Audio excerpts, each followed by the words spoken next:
Welcome to the MeidasTouch Podcast. Ben, Brett, and last place Peloton Jordy joining you. I know Jordy is armed with arguments why he lost the Peloton race. We need some context for the Peloton. We need some context before. Not everyone follows our great Twitter rivalry there, Ben. No, not everybody in the world knows. It's not like the Super Bowl. No one's it's close. It's close. It's a close second. Super Bowl, Jordy, Ben, Peloton. Before we get into this, Ben, why don't you break down what we have, who we have coming on the show today? We got a very special episode. Oh, we have a great guest. We have Dr. Stephen Hassan, PhD, host of the new Meidas podcast, The Influence Continuum. Ooh. You may have seen Dr. Stephen Hassan's other works. He wrote the book, The Cult of Trump. He's really the foremost expert in cult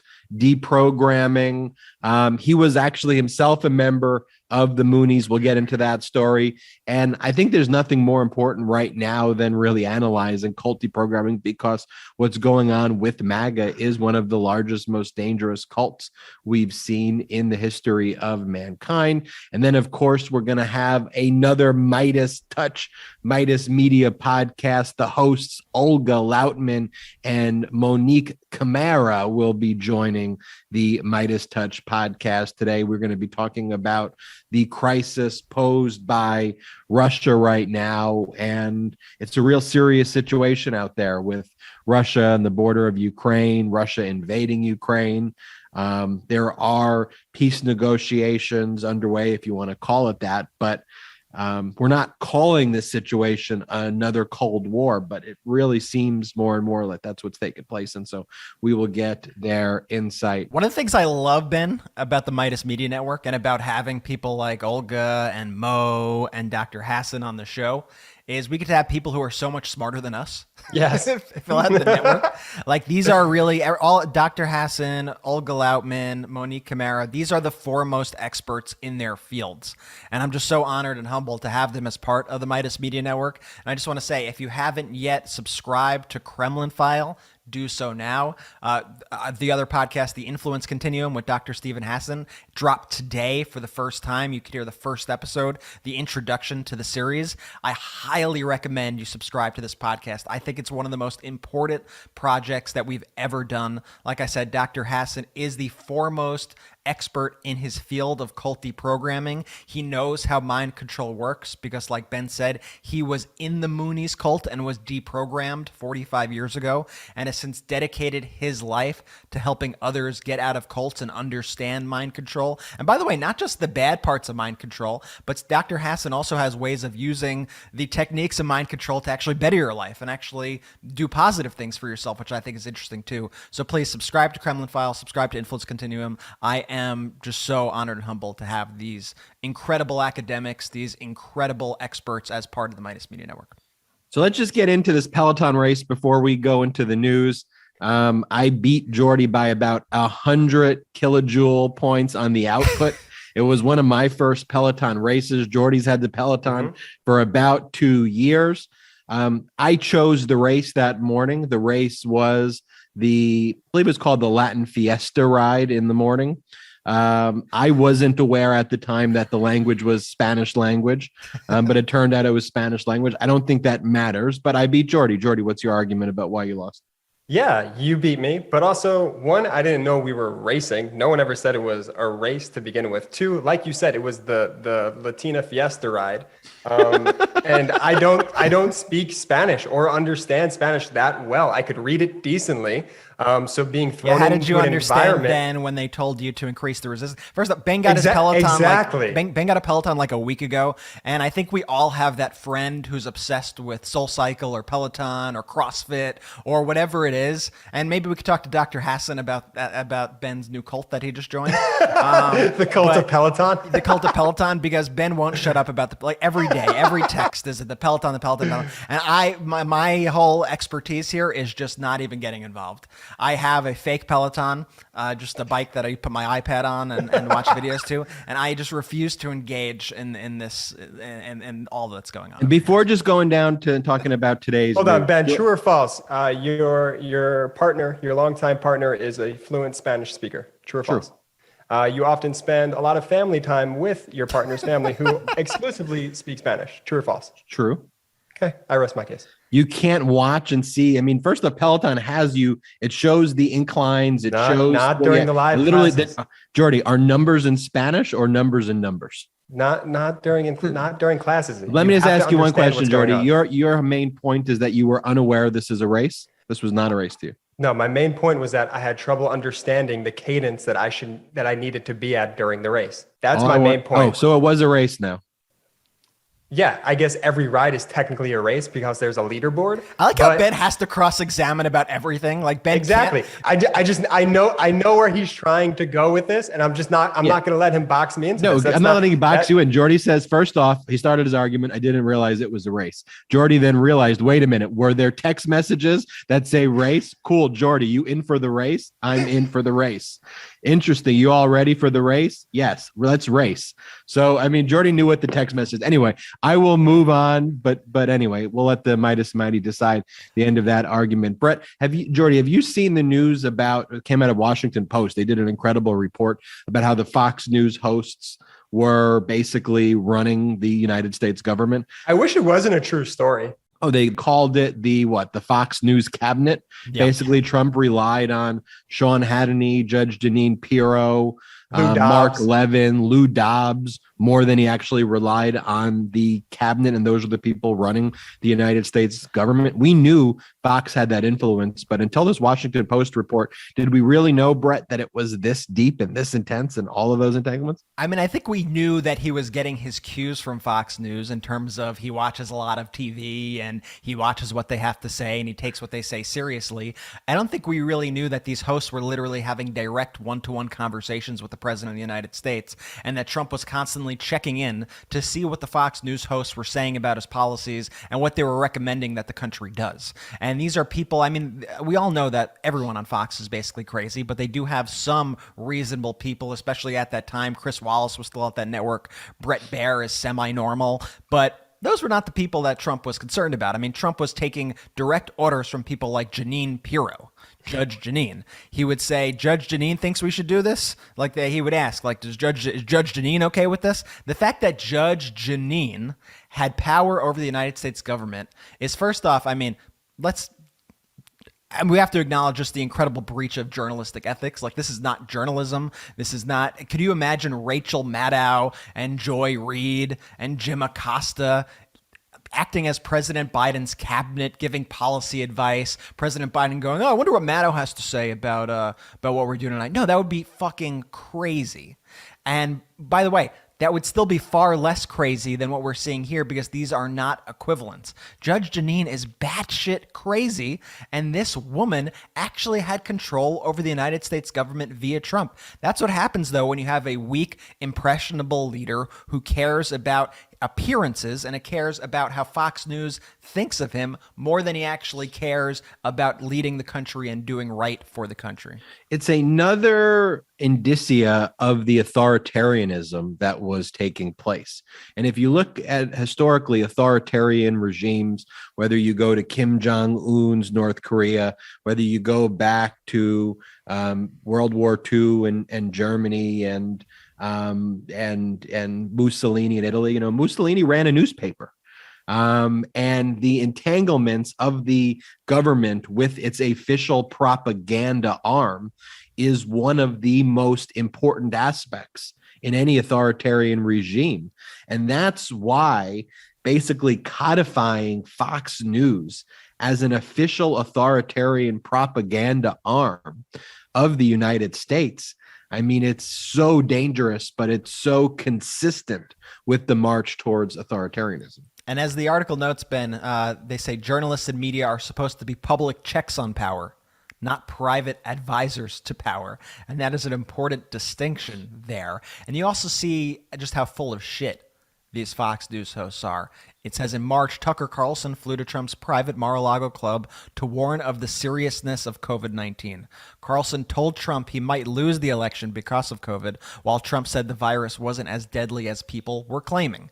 This is the same Tucker, obviously, who's still pitching all sorts of various cures every single night for COVID, while simultaneously downplaying that COVID is even an issue. But let's be clear, Tucker knew damn well back then and knows now that COVID is a serious problem for this country, and was so concerned about it that he actually flew to Mar-a-Lago to speak to Donald Trump personally to warn him to try to help his election chances. Yeah. And what happened? At the end of the day, they basically meet, they message it together of how they're going to manipulate the country. And they come out with their messaging of being anti-vax, anti-mask. And that was basically the consensus after all of these conversations, that when Fox News said, all right, Trump's going, taking a hard turn, to be basically pro-COVID, we got to be pro-COVID also. And we got to support the spread of disinfo on COVID. And this is why there's so much projection also coming out of Donald Trump's statements. If you ever read a lot of his statements recently, he talks about the Democrat-controlled media. He'll use terms like that, how the Democrats control everything you consume and how they coordinate with the media. Well, that doesn't happen. But this was actually literally happening in the Trump White House. Direct coordination between Fox News, I was going to call them the press, they're not the press, between Fox News and news and quotes. News and big ass quotes, and the Trump White House, which, like you said, Ben, is chilling. This is what happens in authoritarian regimes. This is what happens in authoritarian countries, not in the United States of America. All Trump had to do was take COVID just the slightest bit seriously. We all know how hard it is to oust a president during war, during times and periods of war. If he actually made his whole candidacy, his whole re-election campaign, the war on COVID instead of the war against COVID, there's a little bit of a distinction there that I think everyone could understand. He would have won. It would have been a layup for him. But instead, he sided with COVID. He promoted COVID. Absolutely unbelievable. Oh, just going back, it has memories of when Trump got COVID, and then he wanted all the people to wave to him. It was such weird. That was one of the craziest weeks, I think, in American history. That week, where all of a sudden everybody was going down with COVID in the administration, and Trump gets wheeled off to Walter Reed, and then you see the pictures of him in that little office, and he comes out looking like he just got off a ventilator, and he can't breathe, and he takes off the mask. That was the weirdest. One of the scariest also moments in American history. Right. You have the death of Ruth Bader Ginsburg, which precedes the super spreader event that they held for Amy Coney Barrett. And then everyone contracts COVID. Trump goes to the debate knowing he has COVID to try to infect Joe Biden.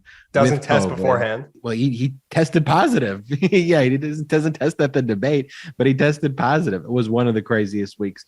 In other news, I guess MAGA's moved on, and they're now telling people to drink their pee is what they're saying as the remedy, not the vaccine. You're supposed to drink your pee, according to MAGA. One of these anti-vax MAGAs, Christopher Key, basically explained that urine therapy is how you treat COVID. Brett, can you play the clip? Because yeah, I'm going to play the clip, and I'm just going to say, in case any YouTube algorithms try to axe us for playing such ridiculous disinformation, that this is what you're about to hear is obviously complete and total bullshit. Please get vaccinated and do not listen to quacks like this. But let's hear MAGA's new COVID cure. When I tell you this, please, take it with a grain of salt, but go do the research, okay? Because this is going to just be like, there's no way. But the antidote, and I'm going to kill my credibility. What credibility do I have anyway? So, hey, the antidote that we've seen now, and we have tons and tons of research, is urine therapy. Okay? And I know to a lot of you this sounds crazy, but guys, God's given us everything we need. Okay. All right. We're good. I think we get the point of urine therapy and what I've never seen somebody more unconvincing. Also, he doesn't even buy his own bullshit or his own his own stream of consciousness. Maybe is a better term to use. He doesn't buy his own stream of consciousness, his own stream. While he's even saying this, he's like, I know this is going to damage my credibility, but let me throw something out there. have you tried drinking your own pee? Do you think there's like a competition maybe? like, is there a competition amongst these people? Like, I wonder what we could get them to do next. Like eat their own shit. No, that's a step too far. Let's start with pee. We'll work our way up. Well, I don't know what's going on this thing, but they're putting the P in GQP. That's what I know. Mm-hmm. There's always a P in GQP. Speaking of GQP, Ron Johnson from Wisconsin, he announced that he's going to be just running like saying that. Ron Johnson from Isn't Wisconsin. that the guy who spent July 4th in Moscow? Yeah, him and many other Republicans spent July 4th in Moscow. He's also the guy who has been continuously promoting also other fake COVID cures, which aren't too far off from P, and continues to downplay the virus and continues to downplay January 6th and act like it was Antifa and Black Lives Matter. I mean, Ron Johnson, he's a horrible human being. This is a horrible person, a traitor to this country. And he was waffling about whether he was going to run or not. And he's since decided that he is going to run. And, you know, he's so bad for this country, this guy. And we should do everything that we can to make sure that Wisconsin knows how horrible this man is. I love when we did those billboard trucks over the summer on this July 4th, Jordy, to commemorate what you exactly said. We had said Ron Johnson spent the 4th of July in Russia. We had those driving around all around Wisconsin. But this is a sick man. This is a bad man and a traitor to this country, and he belongs nowhere near the United States government. He wants to take away your health care. He's against the Affordable Care Act. He's pro-COVID. He's pro the pandemic. He would ban abortions in the state of Wisconsin. He opposed a bill that would have eliminated the time limit for child sex abuse victims to bring lawsuits. So he opposed that for giving justice to child sex abuse victims. He rejects the idea of climate change. These are actual policy positions of his. And he replaced Russ Feingold from McCain-Feingold, who introduced incredibly important legislation that were creating fairness in our election process. And he replaced a real serious intellectual, great thinker that was great for Wisconsin. We're trying to have intellectual conversations and talk to people about complex issues like climate change while these people are drinking urine. Or there, it reminds me of the movie Don't Look Up. I mean, that which was, about climate change, obviously, but we know what's going on. I mean, to have people like Ron Johnson just have their greed allow, what's the point of government if you don't have health care? What's the point of government? So people should just die? Is the point of government to support the death of the citizens? That seems to be Ron Johnson's policy on every single issue, being not recognizing climate change. Well, the thing is, they've gone beyond like a conservative point of view. Like a conservative point of view, I guess, would be, we want limited government. We think government should stand for the national defense. And beyond that, not much else. Beyond that, it's kind of pull yourself up for your own bootstraps, let everything work, free markets. Let's just stand off. Let's not get involved in anything. But it's so far beyond that, because what these people are doing is they are getting the government involved in everything in a negative way. They're getting the government involved in ways where they're spreading conspiracy theories, where they are weaponizing misinformation and disinformation and are spreading it. They are getting involved in schools and are banning books. They are threatening teachers. They are arresting journalists. None of these are conservative things, which is why I get so angry when people say conservative Senator Ron Johnson. I'm like, what is conservative about the guy? That he told people that Listerine cures COVID? What is that conservative? Is that conservative ideology? Because that's not what I grew up thinking about what conservatism was. At least if you're going to be conservative, be consistent in your ideology. What this is, though, what we're seeing from the GQP is a brand of far-right authoritarian fascism. That's what's happening here. And as we speak today to academics like Dr. Hassan, like Olga and Mo from Kremlin File, who have been studying far-right autocratic movements across Europe, I'm sure they'll be able to tell us a ton of similarities to these disinformation campaigns that we're hearing from people like Senator Ron Johnson, and a ton of similarities between these far-right movements that we're seeing in Europe to what we're seeing today in the Republican Party. That's why I really don't like the labels conservative, liberal anymore. Like, I legitimately believe, as someone who supports progressive policies across the board and someone who would identify as liberal when you check every box of what a liberal is, I believe I am still far more conservative than a Ron Johnson, a Don Trump, a Jim Jordan, any of that ilk, a Marco Rubio. There's nothing conservative about those policies. I do not support insurrectionists. I believe in our capitalist system, but I also believe people should live and have the best healthcare available. I believe people should have the best education available to them so our business and economy prospers.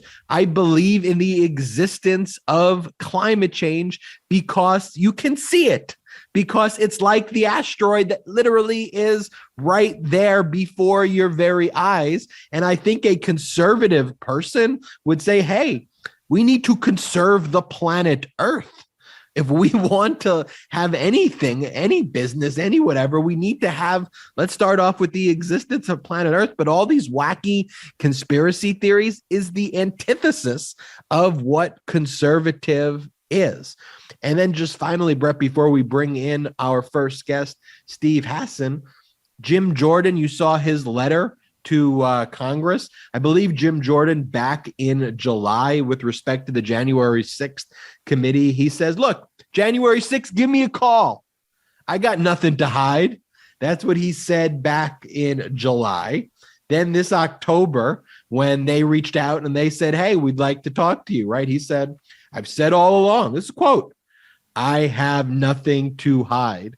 And this weekend, by the way, it's also weird that they send letters on a Sunday. Like, he couldn't send the letter Monday morning. Just a strange date to send a letter like that. But anyway. Well, because he's hoping that it gets drowned out by the Monday news cycle. And his long letter Sunday, it's a witch hunt. This is, I'm not talking to the January 6th. It was 4 pages to basically say, I did nothing wrong. Don't question me on anything. Or I'm just extremely guilty. And if I speak to you, I'm going to incriminate myself. But the Jan 6 committee moves on methodically. And when we see these 4-page letters, like from Jim Jordan, when we see Donald Trump filing lawsuits against the January 6th committee and Mark Meadows. And here's the thing about Jim Jordan. The committee knows everything. They have all of his texts. They have all the messages. They know all the information. If anything, he's just a corroborating witness. They know everything before they start requesting information from these people, I would think. I think they have a full accounting of everything that happened already, and they're just trying to get them in to maybe catch them on a lie or to build some other information around what they already have. But they already have the information. What I'm, eyeing for, hopefully this week, I want to see a contempt charge for Mark Meadows. This seems to be taking a while. When do you think we're going to see that? I'd like to see it take place soon. It's a more difficult balance because he was in the executive office. He was the chief of staff. It's, Bannon is a very easy one.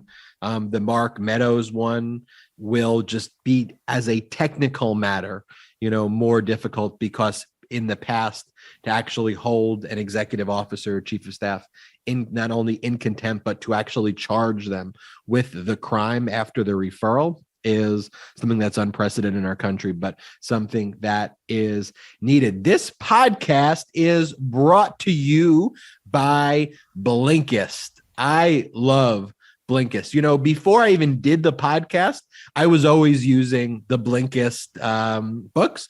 I would get all my books from Blinkist, where they would basically give me a summary of the book. And rather than having to read, and don't get me wrong, I like to read the full books as well, but they basically break it down in 5-6 minutes of all of the key points.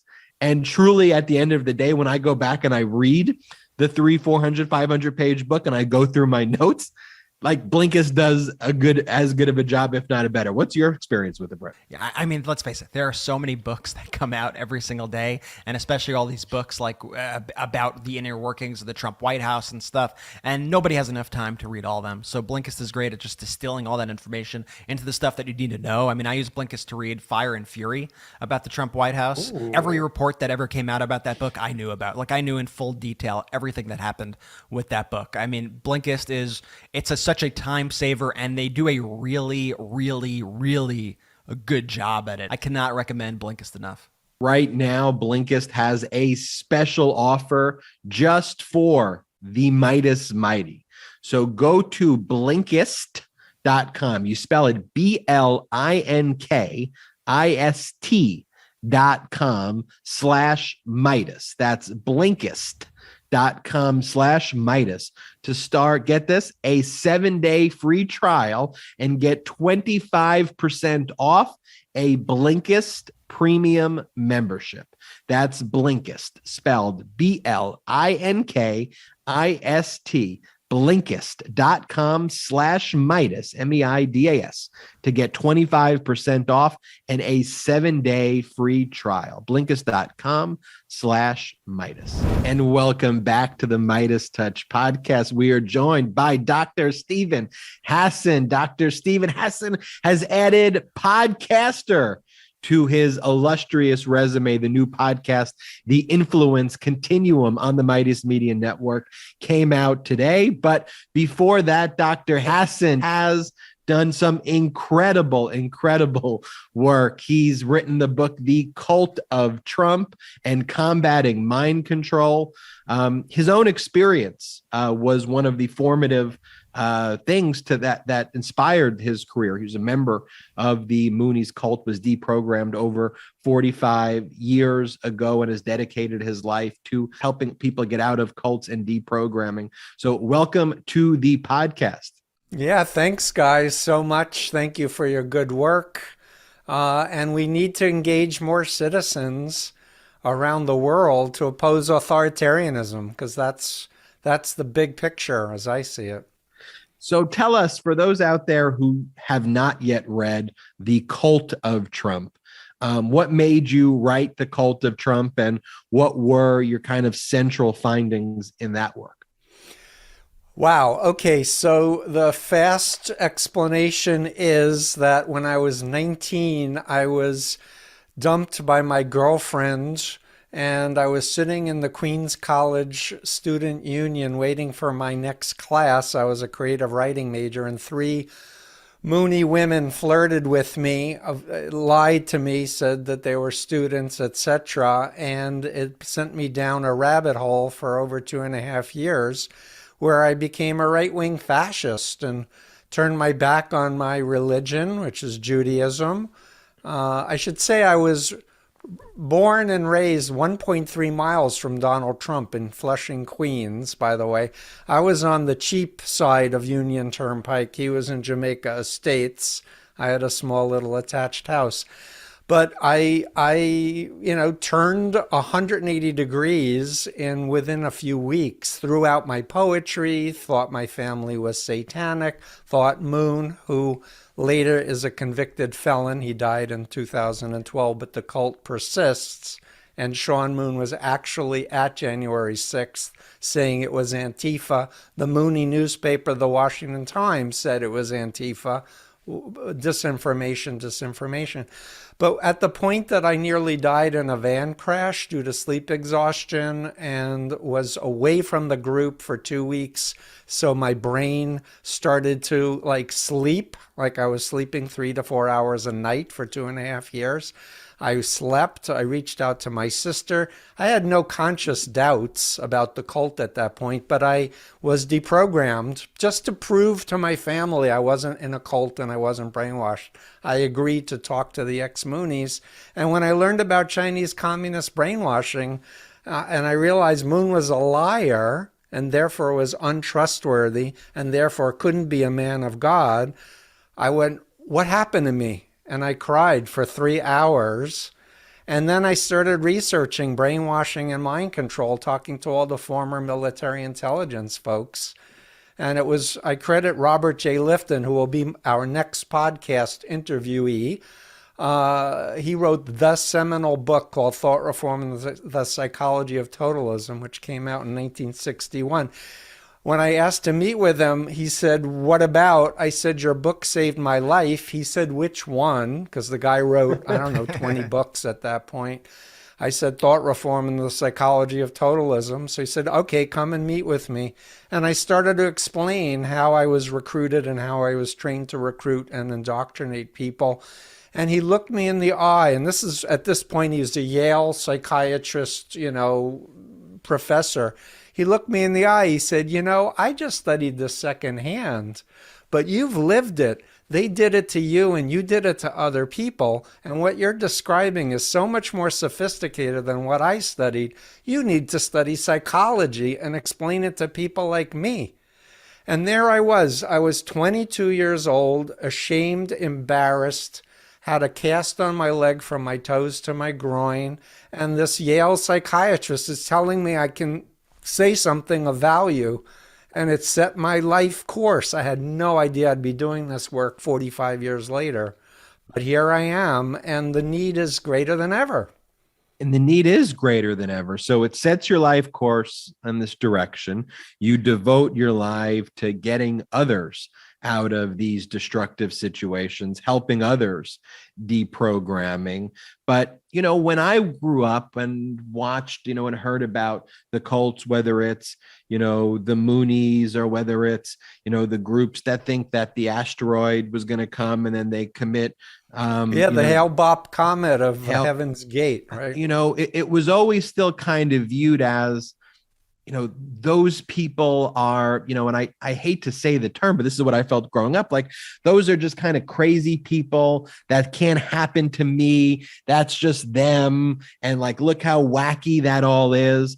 But as you've just been, continuing on with the services you've been providing in your professional career, now the entanglement, though, has become so mainstream as you have the cult of Trump and literally a United States president using those cult tactics to create a cult. Is it fair to even call it a death cult of people who are rejecting science? And it is a movement of 50, 60, 70 million people in the country. And so as you saw that, what was going through your mind? And now your work is more relevant than ever. Yeah, so I apologize for not answering your question because you asked about how did I come to write The Cult of Trump. The truth is that I've really not been a political person my whole life. I'm really a creative guy and a therapist, a licensed mental health counselor who helps to heal. But at the point that I was researching ISIS recruitment online in 2015 and was actually part of an invitation-only Aspen Institute meeting on countering ISIS with counter-terrorism folks, and then Trump said, we need a Muslim ban. I was like, I wrote a HuffPost piece, Trump, ISIS's greatest recruiter, how to get people to sign up for ISIS. Just talk about a Muslim ban in the United States, and that'll really help our enemies. So I was like, oh my God. I mean, I grew up in New York, so I watched at least 10 minutes of The Apprentice before I was like, oh my God, what a dip, and what a ridiculous person this is. But and then I started watching the debates with the other GOPs, and I'm like, oh, he's using NLP. Which is neuro-linguistic programming, which is a process-oriented hypnotic training regime that I actually learned in 1980 and 81, part of my research in understanding brainwashing and mind control. And I was getting more and more alarmed because I understood what he was doing, and everyone else didn't get just how dangerous he was.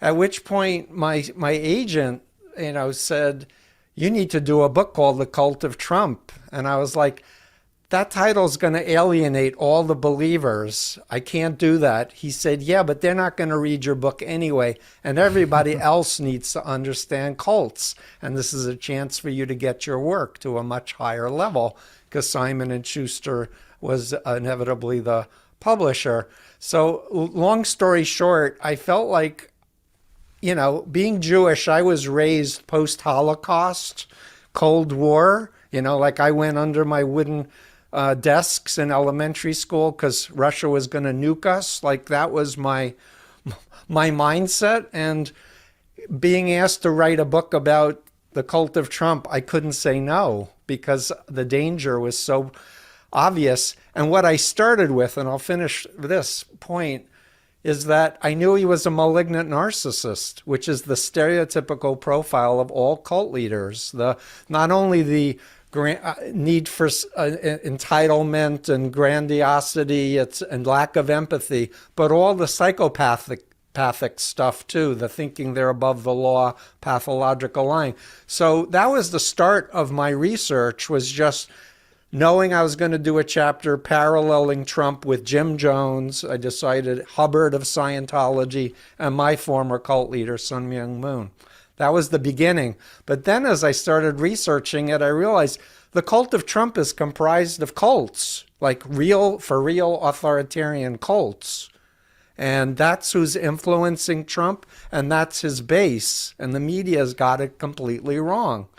So the whole thing evolved. But the book isn't just about Trump. It's Trump as the symptom of a 50, 60-year plan to destroy democracy in the United States and insert a theocracy. Dr. Hassan, you mentioned a technique that Trump used during the debate. What was the name of that technique again? Oh, he was using something that's called neuro-linguistic programming, or NLP, which I put in chapter 5 of The Cult of Trump. And this is something I learned about in 1980 because I had read, I don't know how many thousands of pages on brainwashing and persuasion and attitude change, and there was a missing sauce, and I didn't know what it was until a social worker friend said, I'm going to this hypnosis workshop, want to come along?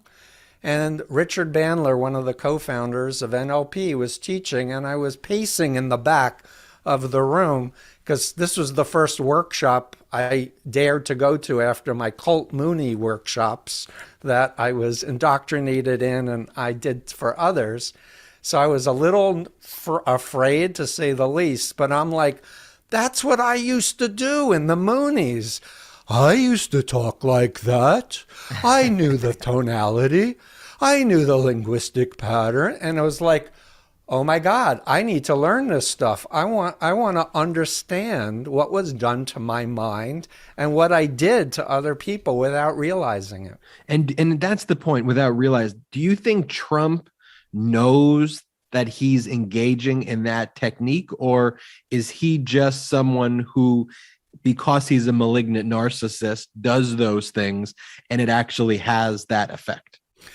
Good question. So in I think it was chapter 2 of the book, I talked about how he was raised by an authoritarian father, racist, sympathizer with the KKK and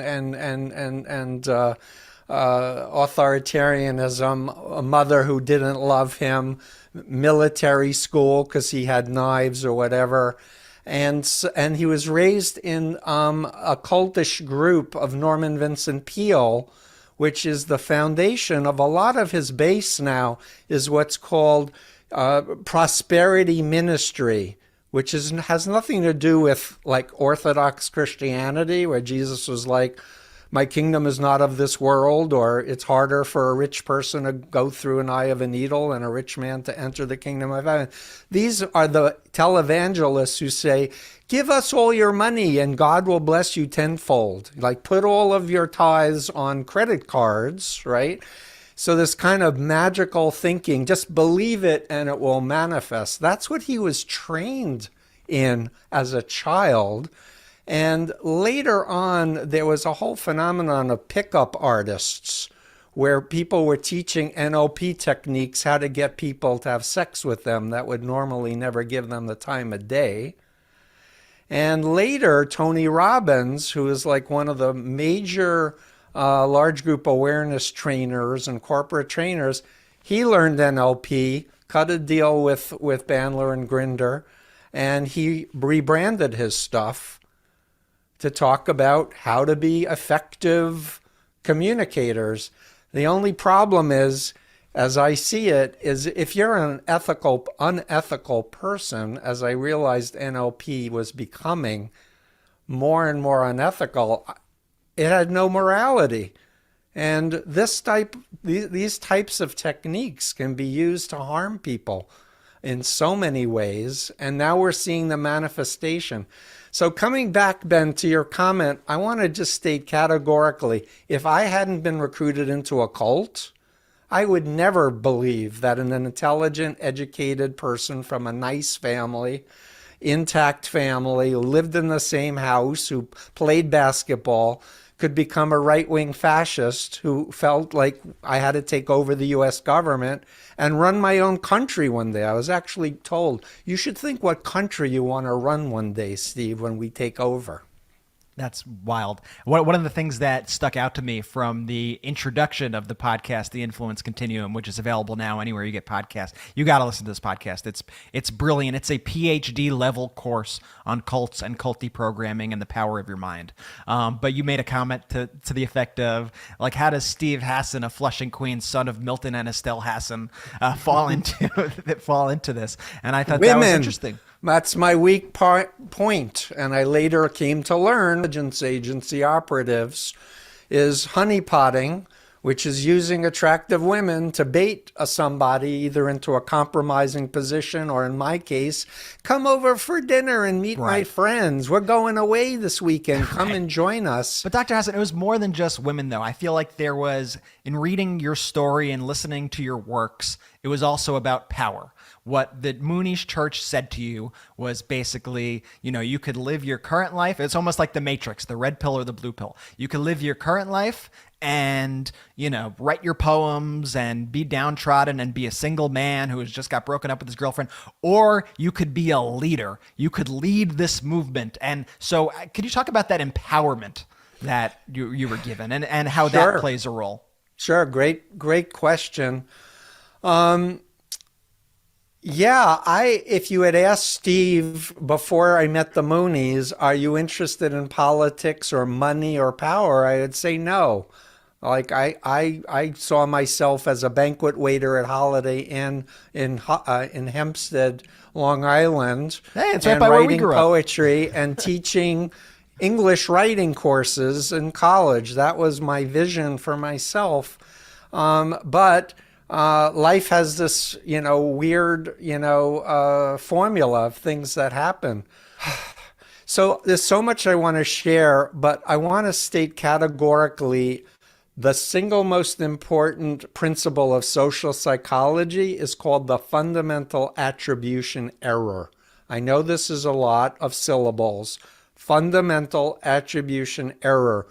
What it means is that human beings around the world have a bias, an unconscious bias, when they're trying to figure out other human beings' behaviors.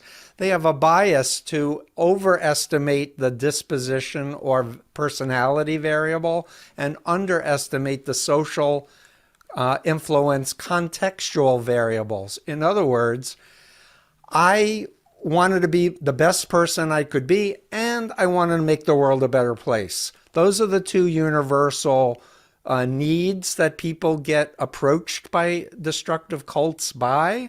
Do you want to be the best person, Brett, you can be? Ben, how about you? Do you want to live to your fullest extent, or do you want to waste your time and energy? So that's what's called a double bind in psychology. In fact, this all or nothing, as if there were no third choices or fourth or fifth choices. And in my case, I had a dad, old school father, who always was like what I did wrong instead of what I did right. And I tell the brief story that I got a 97 on a statewide Regents in history. and one other person in the state got a 97. No one got higher, and mostly everybody flunked. And I was so excited. I told my dad, and he said, well, what happened to the 3 points? You know?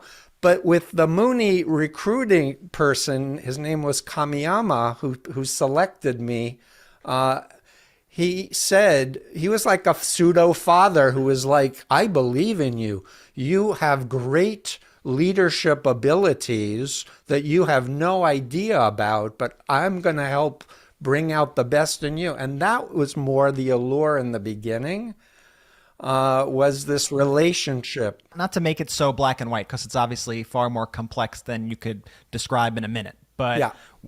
I see parallels to what you're saying when I witness people kind of heading towards the QAnon, kind of beliefs, that they're people who in some way feel powerless, but that this movement tells them that you have the secrets. You are the one in control. You are the one who can make this happen. Would that be an accurate assessment? And is that what you see with QAnon and even MAGA as a whole?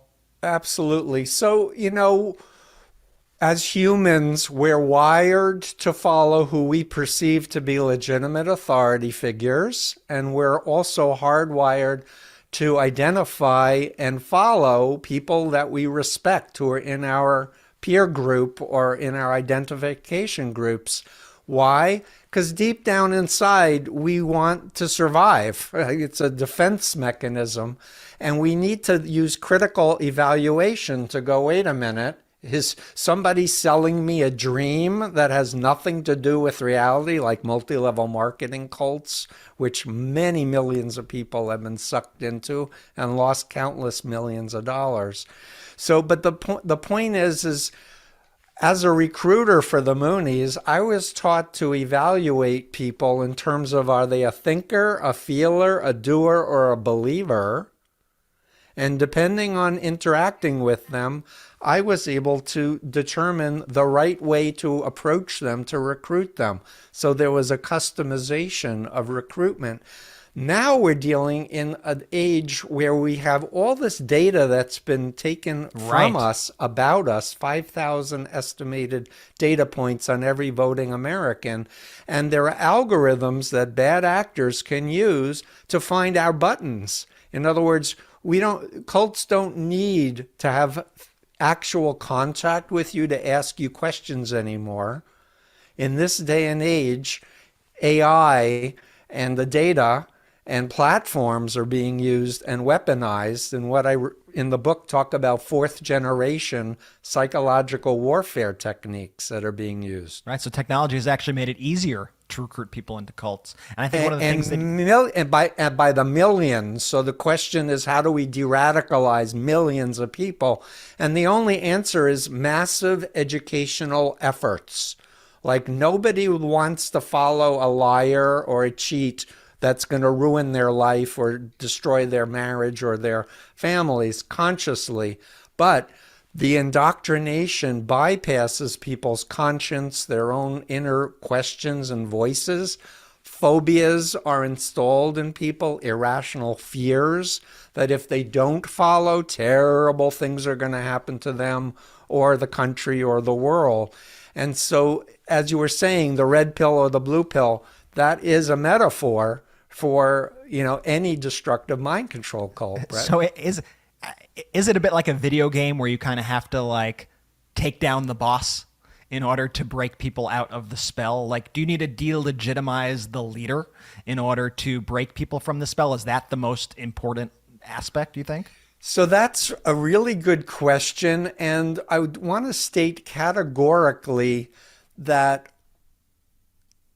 direct assaults on the leader, the doctrine, or the policy of a cult actually has a paradoxical negative effect. In other words, when I was a Moonie and someone called me a jerk or an asshole or a cult leader, it made me feel persecuted and it made me double down on my commitment to the group. What helped me question the group was when people from the outside were being nice to me and respectful of me and asking me questions that made me think. And that's what I've been saying for 45 years is, hey, listen, Mind control is not 100%. It's not permanent. There's a person under there with all the cult indoctrination that's been done on top of them. I had my Mooney identity. Moon was my true parent, and Milton and Estelle were my satanic physical parents. But the real me was still listening and recording things. But the key was how to access Steve and get him to reflect on how he got involved. And it involves asking a question in a respectful, thoughtful way. Now, where people get hung up is you have a loved one, you see them change 180 degrees, and everybody just wants to naturally shake them. Wake up! Jordy, wake up, man! Or Brett, come on, dude! You're smarter than this, right? But that pushes them deeper in, paradoxically, versus, hey, Brett, hey, Jordy, hey, Ben, I respect you. You're intelligent. You're educated. Please tell me how you came to get interested in this. Go back to your first memory of Donald Trump, for example. And when I ask people, what was your first contact with Rajneesh, or what was your first contact with Moon or Hubbard, they were like, I thought he was an asshole. I thought he was a jerk, or I thought he was crazy, right? And you get people back to their authentic self to then start to reevaluate what actually has been done to them in the context of talking, and with MAGA folks, talking about Chinese communist brainwashing works, talking about pimps and traffickers and the techniques they use to groom and indoctrinate people. They'll be interested in that, as long as you don't attack the leader at first.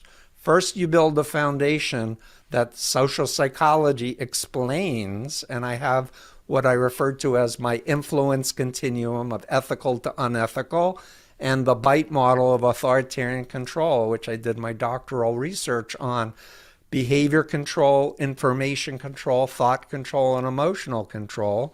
And on my freedomofmind.com website, you can see the long list under each one of these things. The more you can tick off, the more authoritarian whatever you're into, a relationship or a business or a religious group or whatever. And then you can go, wait a minute, I was in a cult. And that's what I hear all the time from people who've read Combating Cult Mind Control, for example. They're like, I knew the Moonies were a cult. I didn't think I was in a cult, but I read your book, and now I realize I was in a cult. That's what works. And one of the wild things, Dr. Hassan, is you said this earlier, and I don't want to gloss over it, but a lot of these right-wing leaders that we have in this country are in actual cults. Like, I'm not even talking about MAGA and is MAGA a cult, but they're in actual cults. And somebody specifically who mentioned, well, first, we've seen Donald Trump speak at Mooney events. We've seen Mike Pence. We've seen Mike Pompeo. We've seen Newt Gingrich all speak at Mooney events, which is horrifying in and of itself. But you actually say that Mike Pence is in a cult, yeah? Yeah, it's called The Family. Jeffrey Charlotte wrote 2 New York Times best-selling books, and he has an excellent Netflix series called The Family. And this is a cult that was started anti-communist. So we need to do for Jesus what the communists are brainwashing people to be atheists about. That was the mentality. So The Family does the national prayer breakfasts for all these years, and they think nothing to recruit Democrats as well as Republicans, as well as atheists, as well as dictators in other countries, because they wanted power and control, basically, in that particular cult. But in the book, I talk about Opus Dei, the Catholic authoritarian cult that William Barr, I wrote about, being on their board of directors of their entity in D.C. I talk about New Apostolic Reformation, which are a group of people who are self-proclaimed apostles or prophets that claim to get direct revelations from God and claim to cast out demons and do faith healing. And it's those that is the base of the cult of Trump, where these people are being told they're spiritual warriors against the demon, enemy. Yeah, I don't think many people realize that literally a lot of the people who are at the center of the power structure in the Trump administration are in literal cults and with a worldview. They are actual authoritarian cults. So in my influence continuum, I take the position that there are healthy cults and authoritarian cults. Like I'm in the cult of TEDx. I've done 2 now, and I love TEDx. Ben's in the cult right? of Peloton. So, And I'm the cult of Mac. I was interviewed for a book called The Cult of Mac, and I laughed when the guy wanted to interview me. And I said, I'll do it, but I have to disclose I've only used Apple since 1982, and I have 3 iPhones and 3 iMacs, etc. And I'm a scuba diving cult member too, right? So, but the point is, you need to have informed consent to know what you're getting into. You have to have the ability to ask direct questions and get direct answers. You have to be able to read critical information and talk to ex-members to decide if there's, credibility. And you need to have the ability to exit without fear of harassment or threats, right?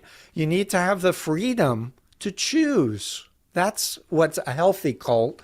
And authoritarian cults, man, if you disobey, they turn on you and want to bite your legs off. That ability to read critical information and really understand it is vital, especially in 2022 media landscape. Now, cults have often laundered their messaging through legitimate looking publications like the Washington Times. Can you tell us more about that?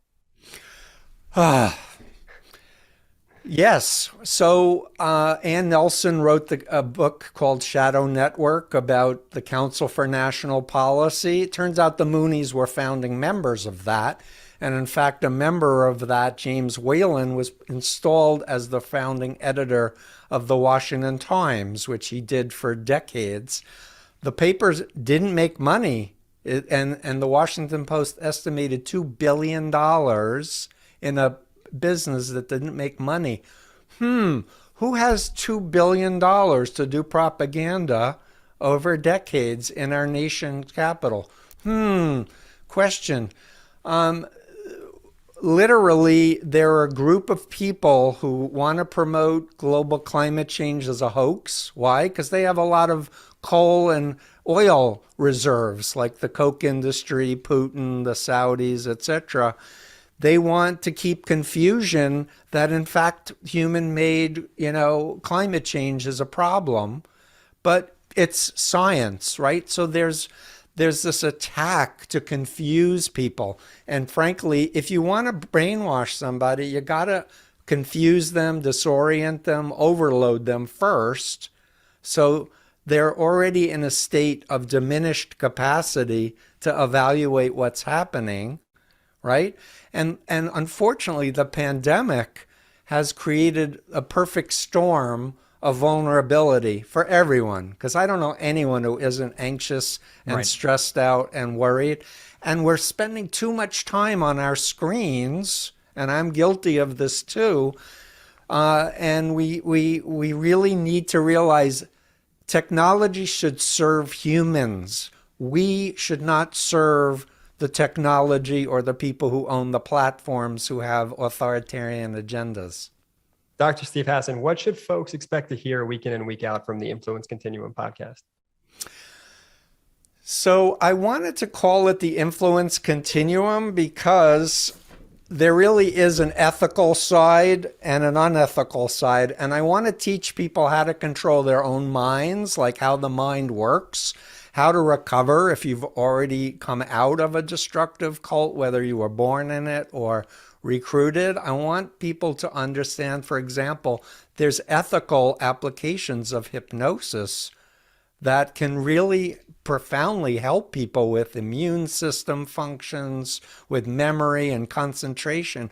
But the key is you need the locus of control in you, not in somebody else who says, surrender your power and follow me as the guru, etc. That's why you need to go to a mental health professional with ethics and not just anyone who says, I know hypnosis.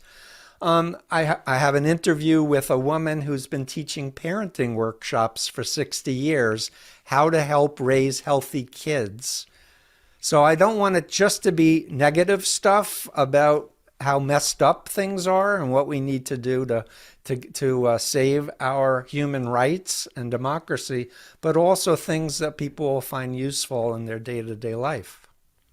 Dr. Hassan, such a brilliant podcast. I want to thank you for everything that you're doing in this field. I think it's more important than ever these days. I hope everybody goes right now and subscribes to the podcast, The Influence Continuum, available anywhere that you find podcasts. Dr. Stephen Hassan, thank you for joining us on the MeidasTouch Podcast. And thank you, all of you, Brett, Jordy, Ben, thank you for believing in me and offering me this opportunity. I've been doing interviews and putting it in my YouTube, and people have been saying, do a podcast. But when you said, oh, do a podcast, we'll put it on our platform, I was like, okay, great. Oh, the honor is all ours, Dr. Hassan. Thank you so much. We'll be right back with more of the MeidasTouch Podcast after this. Thanks, guys.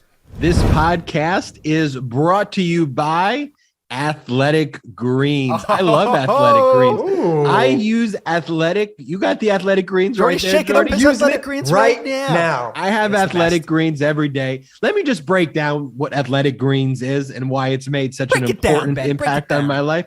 Athletic Greens, it's this, unique superfood with 75 high quality vitamin, mineral, whole food sourced stuff, probiotics, adaptogens. They help you start your day right. They give you a ton of energy, supports your gut health, your nervous system, your immune system, your focus, helps with aging, helps with all things. But here's the thing. Before AG1, my cabinet, I just had all these different gummies and all these different pills. And I would try to pretend that I'm like some sort of pharmacist, and I would like put them all together, and I would take 2 of these, 1 of these, and I would just keep taking these pills all day, and chew the gummies. I didn't know if I was even doing the right thing. But with AG1, it's 1 scoop of this green powder. I put it in the AG1 cup. I shake it, I drink it, and then I'm good for the day. I have all the minerals that I need. It is lifestyle friendly. So whether you're keto or paleo or vegan or dairy free or gluten free, this is for you. It contains less than 1 gram of sugar, no GMOs, no nasty chemicals. Price, it costs less than $3 a day. Okay. You're investing in your health, and it's cheaper than your cold brew habit. And you're really investing in all-in-one nutritional insurance. That's how I see it as well.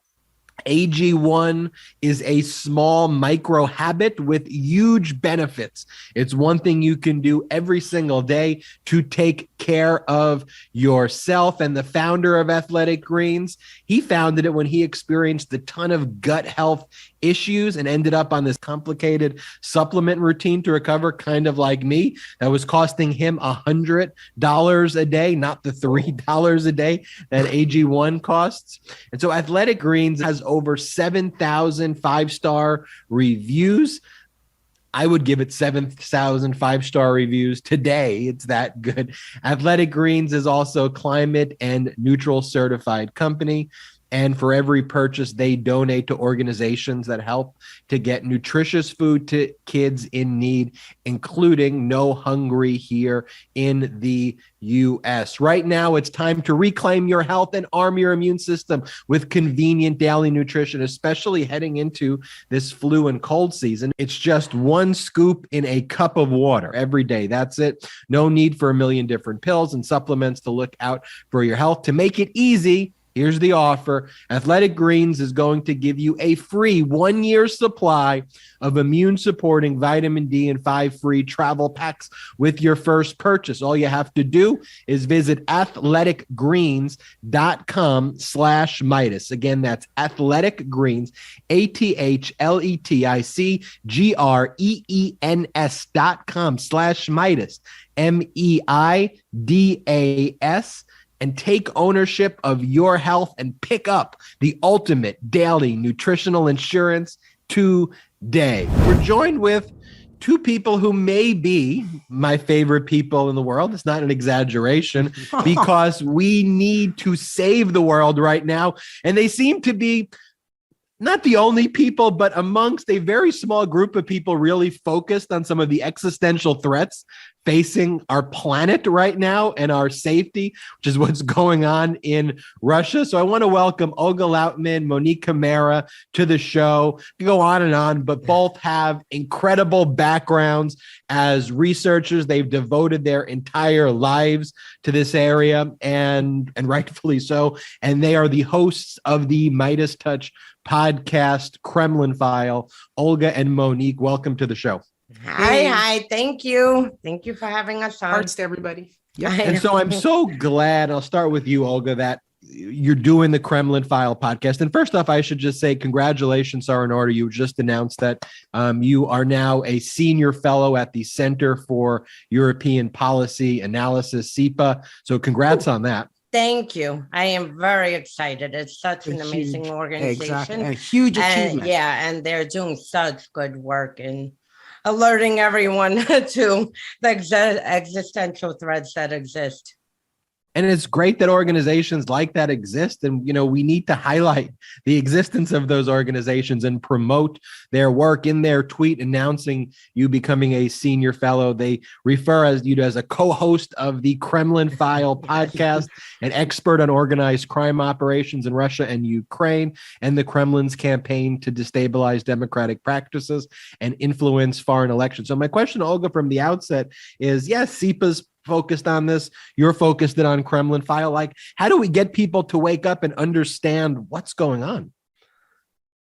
I mean, it has to be a set of measures starting from the U.S. government, well, on a bigger scale from Europe and U.S. and the West and anyone who values freedoms and democracy, highlighting the threat that Russia poses. I mean, it has to be a very uniform message coming across all governments that Russia is indeed a threat, because we get a lot of mixed messages. We have, again, right now, Russia being elevated on the world stage with their imaginary threat that they suddenly, woke up to by NATO, despite not having, any fears of this over the past 20 years.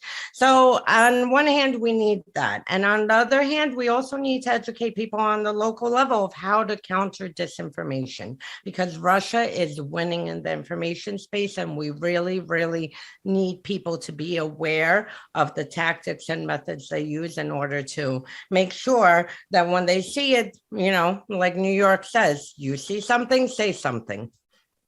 So let's break that down, the two things that you said. First off, to our audience who may not be aware of everything. A lot of them listen to Kremlin File, but some may be tuning into Kremlin File after this interview.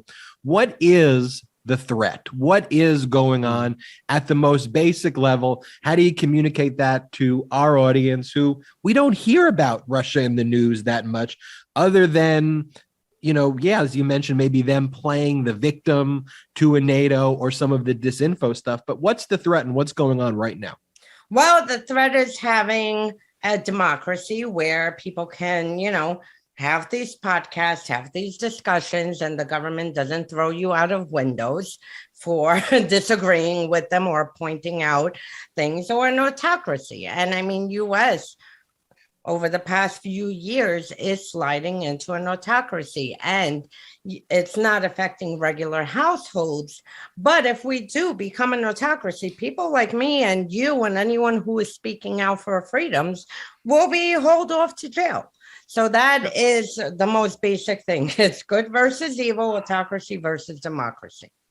And Monique, though, people say, but that's happening in Russia. That's not happening in the United States. What's the threat to all of those people? What threat does that country cause us here in the United States right now? And why should we care? Yeah, it's a great question. The whole thing is to understand that whatever is happening everywhere else in the world, especially in areas that are targeted by Russia, autocracies, autocratic-minded, politicians, this is no longer a game where it's just happening in the States or in Italy or in France or in Germany. It's all interconnected. So you have groups that are operating in Europe. That's right, Olga, that's where it started. We saw the first big manifestations in Ukraine, but even before that in Georgia. And then it started to move over to the United States. So people really need to understand that this is no longer, okay, something that is isolated in the United States and that's it. It's happening as a network of autocracies. And there's lots of people who are writing about this. As Olga was saying, one thing that we need to remember is at our local levels, you can see manifestations of this, okay? And I see it, for example, I'm in Italy and I watch CNN, I watch MSNBC, I watch all sorts of news from, okay, the States, and I can see all of this playing out. What we had to deal with here basically was something that was exported into the United States, especially after 2016, but probably even before that. So we need to understand that, for example, cyber attack that happens in Europe, okay, somewhere, it's going to happen in the States eventually. And it does, right, Olga? It is. Exactly. And when you get a cyber attack, these are things that hit you directly, okay? You can't go to your bank. Mhm. Your lights go off, your TV goes on the fritz. I mean, there are also in industries, okay? So this is what we're talking about. We need to get out of the mentality that we are all a little separate in our little boxes. They don't operate that way. They operate as a network. We need to start operating as a network as well. That's why it's great that MeidasTouch, right, has decided to not only talk about autocracy in the United States, but what is happening in Europe and also where it's coming from. It's fantastic, you guys. You guys are doing a great job. And just to bring it to a very, very basic level, Russia's goal is to destroy United States. That has been their goal for the past 100 years. To bring it to a very basic level, everyone in the United States paid more for gas over the summer. Why? Because Russia hacked the colonial pipeline. People are dying in the United States. Why? Because Russia is amplifying all the COVID disinformation, all the anti-vaccine, anti-mask movements. This is affecting every single family, every single household. That's right. What happened to the days, though, where we were united as a country, whether you were a Republican or a Democrat? We all cheered on those words, I think, Mr. Gorbachev, tear down the wall. And whether you were, Bill Clinton, or whether you were George H.W. Bush, or whether you were Nixon, or whether you were Ford, or whether you were whatever you were, whatever political party, we stood against the foreign aggression of Russia. And now we have the Republican Party, and I think it could be generalized like that because it mostly is coming from Republican Party and others, but at a political leadership level, they're infatuated with Putin. They embrace it. On the one hand, when you see Ted Cruz, how easily he could be manipulated by Tucker Carlson, you then think to yourself, these obsequious fools, imagine what someone with real talent like a Putin can do. Is it more complicated than what I just explained? Or at the end of the day, are these people just puppets who could be easily manipulated like we saw on TV, who Putin has figured out a way to capture? Well, I mean, part of it is that, we obviously saw the strength of Russia's interference and attacks, and it became highlighted after Trump came into office and during the 2016 election. But going back to Gorbachev and Soviet days, I mean, the KGB, they were masters of disinformation. That was their number one tool. And whereas before it was localized and they, saw it as a win of placing a disinformation article in a US media outlet, which probably a handful existed. Now with social media, they have the ability to amplify to millions of people in minutes. And the problem is they have been chipping away. They seek divisions in the country, and they see a small division and they will go to work and amplify it. This was done in Ukraine. Ukraine was the testing ground. In 2003, 2004, Ukrainians suddenly were fighting amongst each other. No one could understand what the hell is going on. And then they realized that this was a Russian disinformation and division campaign being directed at them to separate them. Because what is the best way to take a country down? By dividing people. And this is basically what has happened over, and it was happening slowly, increased recently with Trump because he, hijacked the White House and now gave like cover to all these people who had all these anti-democratic, anti-American sentiment and ideas. Since about 2012, and this will be coming up in our next podcast, since about 2012, right, Olga, the Russians penetrated through different groups, because this is what they do. They don't actually take on everyone, okay? Through disinformation, they get to, let's say, the normal people who see they're on social media and that kind of thing.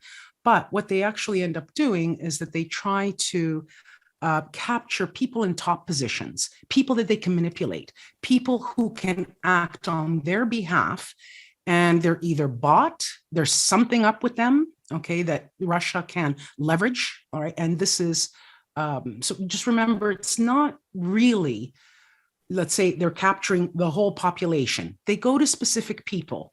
And that's how it's been done. In the United States, for example, there's the NRA, the evangelicals, far rights, libertarian, alt-right, okay, and a lot of them in the conservative movement. They penetrated there, as well as the far left, okay, as well. So these are different, it's a way that they use how they penetrate a country. And just something to remember. And Thanks. To add to what Monique said, it actually went back further. They saw the first opportunity in 2008 when Obama was elected. Mm-hmm. They saw the division. They saw, his image being burned by like a handful of people. And this is where they actually sent Russian figures to United States to start kind of, like studying and infiltrating the parties who were anti-Obama. So it started in 2008, and the whole Tea Party movement that came along with it was off the heels of that.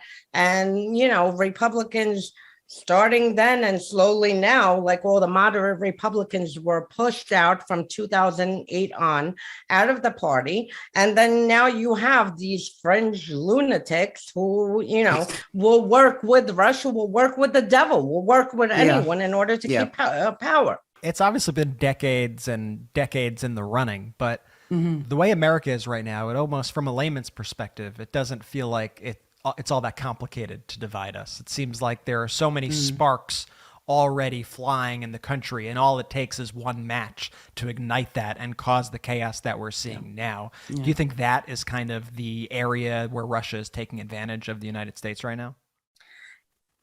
It definitely is, but again, it's social media. And I'll give you a very perfect example. In Staten Island, where I live in New York, there were protests, anti-vaccine mandate protests last month. And they were screaming, probably 800 people screaming that they're going to burn down schools and burn down town halls and everything. I mean, lunatics. So these protests got amplified over social media. The island is 500,000 people. Yeah. So you had the voices of 800 lunatics being amplified across all social media with agitators from outside of Staten Island, because then it came out that Proud Boys came into this, protest. And it seemed, if you look at Staten Island, Mo texted me. She's like, Olga, what the hell is going on your island? She's like, what is going on? I'm like, Mo, it's 800 or 700 people out of an island of 500,000. Yeah. But because of the social media amplification, and of course, you have Russia, who, for instance, will see something like that, and it costs them nothing to have their, bots and trolls working at the trolls working at $1 a day to push out something where it's viewed by millions, and then it's being viewed worldwide. Meanwhile, in reality, it's not the full picture of what's happening. Yeah. And that's the same thing. The fringe networks, and groups are getting so much, attention that if you look at America, that you would think the whole country's collapsing, whereas the majority of Americans do not want to overtake the government, do not believe in an autocracy, but they're being amplified. And again, that's foreign powers who are helping the amplification and helping the division by posing as, people with very bad spelling, saying they're an American in Alabama. Yeah, no, it's a very powerful tool, social media, because it does amplify, as Olga was saying, very small fringe movements. They get all of this attention, whereas people like us trying to do something, right, that is positive for democracy, pushing out the message that we need to support every single democratic institution that there is out there, we don't get amplified, right? We don't play those dirty tricks. That's what they do. I can give you an example here in Italy. We had a little over the weekend. There were like 10 people flying around with fascist flags, and they got, I don't know how many, and then the bots come in, so they're retweeting all this stuff. So it makes Italy look like a complete fascist state, which it's not. Most people, I would say maybe half, are center left. The other ones are center right, but that small little fringe movement becomes something that's important when it's not important. We need to learn how to get our messages out, to a larger audience. That's something that, I know you guys are trying to do. We're trying to do. There's a lot of people on board that are trying to do this kind of thing. And how do you break through? As they say, what is it? A lie can make its way around the world before the truth even gets its shoes on, or something to that effect. Yeah. So well, it's negative, right? It? Yeah. Well, it's and it doesn't even go to, versus us versus, the fringe group. You had Hannity. He's a perfect example. He made a very outrageous statement that dead people voted. So many, no, not dead people. I apologize. That a dead person voted. They had proof. And this poor woman who uses her husband's name, his initial message, was seen by millions of people. But this poor woman comes out and she's like, hello, I'm alive. I'm the one who voted. And I just happened to use my husband's name because I'm old-fashioned. So he had to issue a correction. The correction probably saw 5% of what the initial part of her being dead and voting saw. It's Let's remember that when a piece of disinformation gets out there, it has to be corrected within 2 hours. Otherwise, it's going to stick. That's why we need to have people who actually pay attention to these things. It's extremely important. Angry statements get clicks. That's what get the clicks. The algorithms are all we know because, right, Frances Hogan talked about this when she, in her testimony in front of Congress, where she talked about how the algorithm game the whole thing. At Facebook. So this is at Facebook, this was before Christmas this happened. Or actually before that, in September, sorry. And we know that angry clicks, they get. That's it's gamed so that's amplified much more. One thing that we can stop doing is clicking, retweeting, for example, angry tweets or things that are disinformation. Take a screenshot. Don't actually, retweet the actual the tweet because that gets them traction. Instead, having a screenshot, it stops it right there. So it's important that we also need to learn internet literacy and how to work the platform properly so that we're informing, but we're not amplifying angry tweets. At the same time, we need to put pressure on our government, on our Congress people, because they have the tools. It's nothing, they don't need to even do anything except have a meeting and use the tools in place to put pressure on social media companies to actually implement them. So, they don't even have to revise anything or do anything. The tools are in place. They just have not put enough pressure on the social media companies to, cut this shit out with all this disinformation and, and everything that is costing American lives.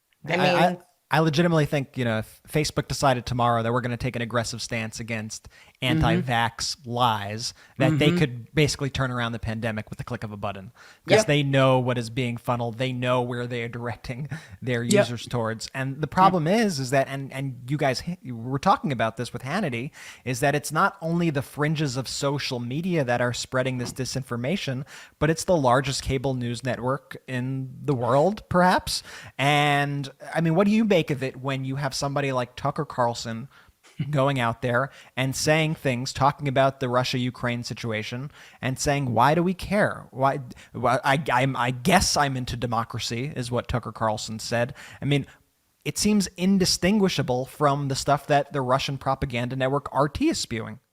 I mean, I personally have been calling him a Kremlin shill for years. And it's more than even that. I can tell you the point that I actually saw that he really is a Kremlin shill. And that was when Trump, by accident, because he's just an idiot and wanted to have his Obama bin Laden moment, killed Soleimani. And, and at that point, he was all excited and he's like, yes, I took out this Iranian terrorist, blah, blah, blah. Russia was not happy. I mean, Russia even gave him cover at that moment, saying that, someone must have fed Trump this information and, and he just didn't know better. Putin, as a matter of fact, within 48 hours, because of how furious he was, flew to Syria. And you had the whole Republican Party behind Trump, repeating Trump's points. Tucker Carlson, he was with Putin. Mike Lee with Putin. So Rand Paul with Putin. So you had a handful of Republican senators who were just as furious at Trump as Putin was, whereas the rest were just lining right up behind Trump. And I was like, there you go. Now that is a Kremlin shill who just exactly who just happened to show himself. And since then, I mean, he's gotten no better. And as far as Fox News, I mean, it is horrible what is happening and whatever. But at a minimum, why are they being viewed by our military and our government agencies? At least shut them down. Put freaking, I don't know, NPR, anything. Cartoons, anything. Not Fox News. I understand maybe they don't want to put CNN versus Fox. Put anything. Put PBS. It should not be, in reach of our military 24 hours watching it. And then they're repeating this disinformation. I mean, this is the United States military. And we already see with the insurrection, the effects of what disinformation can do with the former military members being involved in the insurrection. Yeah. Let's remember that what Olga is saying is that those narratives, a lot of what Russia pumps out in social media, and what, the line, the kind of messaging that they want to get out there is pumped through. Okay. And that, I mean, that's what I spend a lot of my time. I'm sitting there reading different people here, of course, because I'm much more centered here in Europe, but they're just parroting. Okay. And this is what Tucker Carlson. So a lot of times, if, we can ask people, when you're listening, don't take it, this is the actual line. Understand that if it comes from these people, 9 out of 10, it's come from Russia. Okay. And it's being funneled through. All right. Yep. So maybe even more, 9.7 or something like that. They don't have an original thought. Okay, so this is actually very, very important for people to understand, especially when it's coming from here. And as Olga was saying, through the military, I mean, come on. Okay, this is just absolutely incredible. Are we really surprised of what happened? Yeah, and I think you could draw direct lines between that sort of, I mean, I guess you could call it brainwashing in a way, to what we saw on January 6th and to kind of all the violence we've seen throughout the country as of late and all the discord that we've seen throughout the country as of late. I know the Biden administration this week is going to be speaking with Russia about Russian aggression on the border of Ukraine. What do you think the administration needs to say? What do you think has to be done right now by this administration to curb Russian aggression? Olga, you want to take that one? I personally would tell Putin to F I off. know. So it's got to be like buddy. like Succession. We should send in Logan Roy from Succession to just say "fuck off" to Vladimir Putin. Yeah, exactly. I mean, I don't even understand why we're having another why we're even in round of talks. talks. Olga, what's our new line? Russia, if you're listening, fuck. Russia, You if say you're that? listening, Are we fuck off. allowed to? Oh, this is the Absolutely. MeidasTouch Encouraged. Podcast. You could say whatever. That's our new line. The whole thing is absurd. You have a mafia thug who again is getting Mhm. attention on the world stage, being equated to Europe and US, and I mean, he has been planning this operation the whole year. And suddenly he wakes up and says, oh, let me feed the US and Europe and say that I think NATO is going to attack Russia. And I mean, I've been documenting it on Twitter. Over the past few months, probably every other day, there's a headline that NATO is about to bomb Russia with nuclear weapons. And I mean, the insanity that they are feeding the Russian people. They've been doing it since the Soviet days, but now with social media, you would think they would know better because Russian people can, click on and see that there's absolutely zero missiles headed. So, I mean, I personally think the whole thing, that's not how you deal with Russia. Every time you sit down with Putin, he sees it as a sign of weakness and he only escalates the situation. Yeah. And he handed a list of he probably laughed as he was writing the list of his demands. He was probably like drinking champagne and like, let's get all the American troops out of Europe. Yes, perfect. Okay, and let's do this and let's do, get out of here. He just needs to go. And my whole point for years, and I'm honestly so tired of talking about Putin, but my point for years, he should be treated like Kim Jong-un. I mean, that freak sits in North Korea. You hear about it once, I don't know, every 5 months when he throws off a missile. And other than that, that's it. You don't hear about them. You don't, nothing. They're not in any Western organization. They're not flooding money through every single country and buying politicians. They're just shunned in the corner. And this is what needs to be done with Russia.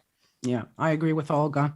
Actually, we should be sitting down. I've been reading a lot on different ideas and things like that. Olga wrote up a fantastic list of recommendations. Please, everybody go onto her feed, on Twitter feed, because it's really, really, they're all fantastic recommendations. But most people are saying we should be the ones demanding.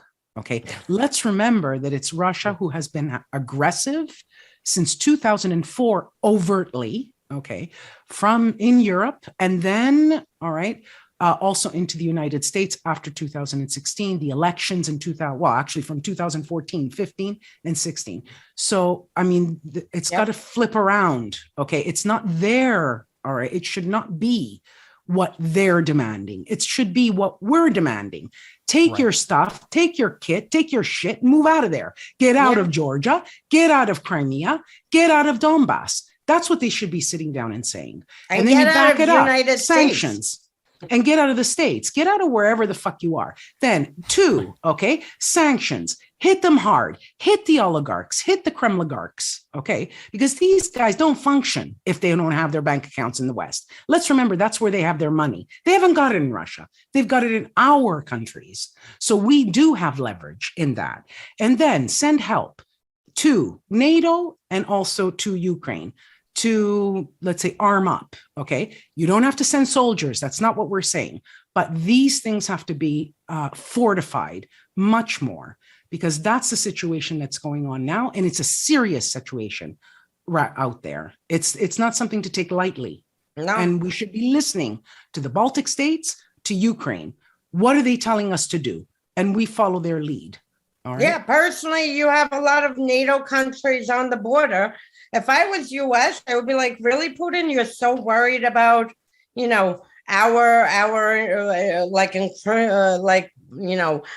a movement onto Russian borders. I would freaking drop 18,000 paratroopers into Poland and other NATO countries and be like, are you worried now?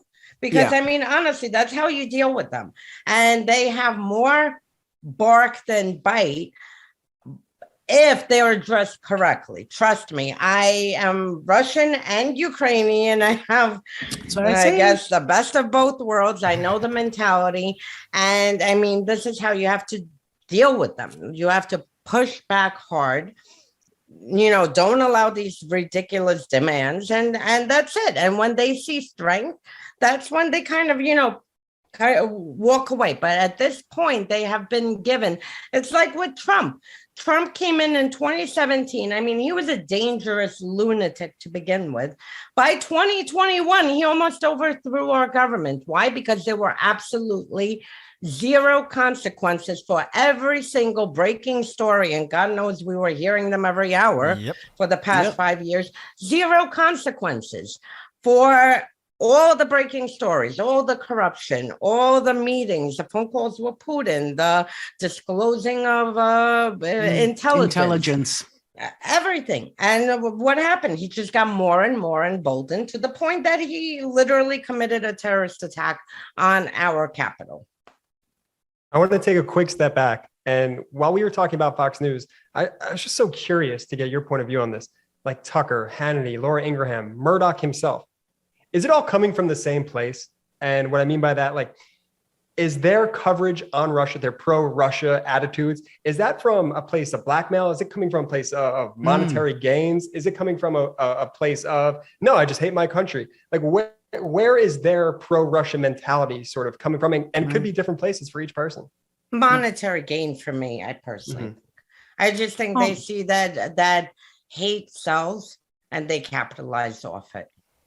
Well, it reminds me of something we were talking about on our show a few weeks back when we said it's like all these people on the far right are grifting us into fascism.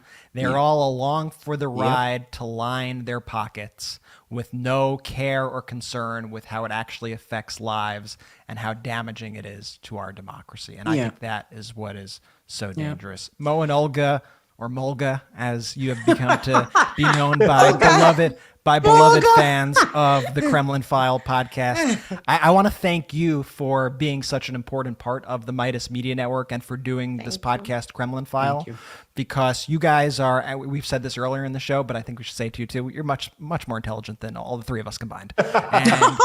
And we are so grateful, and we're so grateful that you've lent your expertise to this network and that you're doing the work that needs to be done to save our democracy and to keep away the threat of autocracy every single day, not just here and around the globe. So I hope everybody out there watching, listening, goes right now. Make sure you're subscribed to Kremlin File to hear Olga and Mo's perspective, the Molga perspective on everything that's going on across the world with Russia and with Ukraine. It's so important. And it's important that you don't hear these in just quick sound bites, but that you actually hear the analysis from the researchers who know this best. And if you also want to support the Kremlin File podcast, you could do that not only by following and subscribing, but you could visit their Patreon, which is patreon.com/Kremlin File to support their work.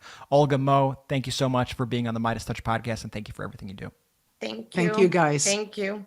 Such a great interview. I mean, we are so fortunate at the Meidas Media Network to have such knowledgeable, unbelievable people giving this insight. Like, this just doesn't exist in other media networks. I mean, to have Monique and Olga's viewpoint, their research, it's unbelievable. And then not only Kremlin File, but then the Influence Continuum that we just added to the network with Dr. Hassan. I think Meidas University, I think that's taking on a whole new meaning now that we have these PhD level experts giving dissertations every week to the Meidas Mighty. So I mean, I learn so much from these podcasts every week. I mean, they really are. It really is like going to graduate school for free.